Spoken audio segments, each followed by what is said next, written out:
You've definitely seen their name in the news, the Al-Qassam Brigades.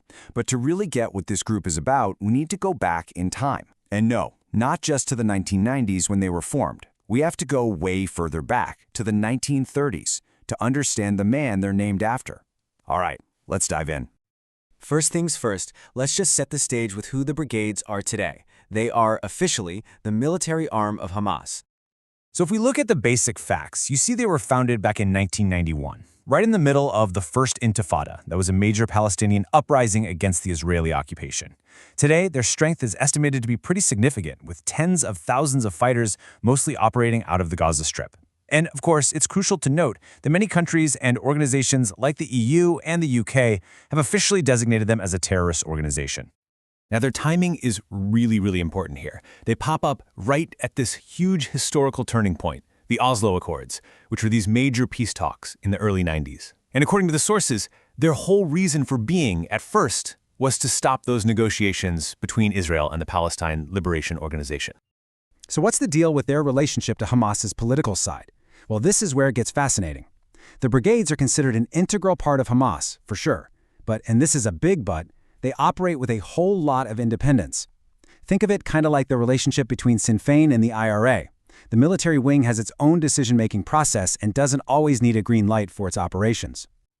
And all of this brings us to the real puzzle, the central question of this whole explainer. Why on earth would a group that started in the 1990s reach back more than 50 years to name themselves after a guy from a totally different era? Well, to answer that, we have to meet the man himself. His name was Din al-Qassam, and his story, well, it's the key to unlocking the entire identity of this group. If you had to boil down to one sentence, he was a preacher from Syria who, because of his life and especially his death, became this huge icon of armed resistance for Palestinian nationalists. I mean, his influence was so massive that even though he wasn't Palestinian by birth, people call him the father of the national struggle. So let's trace his path. He was born in Syria, got his education at the very famous Al-Azhar University in Cairo, and his first real experience with rebellion was actually fighting the French back home. After the French sentenced him to death, he managed to escape to Haifa, which was part of British Mandate Palestine at the time, and it was there in the 1920s that he started to build something new, something secret. You know, Al-Qassam wasn't some commander shouting orders from a distance. He was right there, deep in the community. This quote says it all. He was this incredibly charismatic preacher who just connected with everyday people, especially the poor workers and farmers who felt like they were losing everything. When he spoke, the streets literally emptied out. And he took all that influence and channeled it into creating this highly organized, secret group built for one thing and one thing only: armed struggle. He called it Al-Jihadiyya. He started it in 1925, and the mission was crystal clear: fight the British mandate. He saw the British as the main problem, the ones who were enabling the Zionist project, the movement for a Jewish homeland in Palestine. And this is where you can see just how sophisticated an organizer he was. This wasn't some ragtag militia. Al-Qassam built a whole network of secret independent cells, each with its own job. One unit was just for buying weapons, another was for military training, a third was for spying on the British. Then you had a propaganda unit to get the word out, and even a cell for political communications. It was a whole operation. The whole group's ideology was really summed up in their motto. This is jihad, victory or martyrdom. That tells you everything, right? It's this idea of total commitment. There's no backing down. You either win or you die fighting for the cause. And that commitment, that motto, was about to be put to the ultimate test in a final, dramatic showdown that would cement his legacy forever. So, in November of 1935, Al-Qassam decides it's time.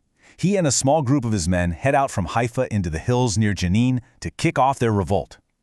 After a clash where they kill a British police officer while their cover is blown, the British find them and send hundreds of troops to surround them. The stage was set for a final battle. Just think about these odds. Sources estimate that for every one of Al-Qassam's fighters, there were about 40 British police officers. I mean, they were hopelessly outgunned and outnumbered, but instead of surrendering, they chose to fight. And here's the incredible part. His death wasn't the end of his movement. It was the explosive beginning. His funeral in Haifa turned into this massive national protest, and almost every historical account you read says his martyrdom was the spark that ignited the Great Arab Revolt the very next year, a huge, years-long uprising against British rule. Okay, so how do we connect that story, that battle in a forest in 1935, to the group we know today? Let's draw that line.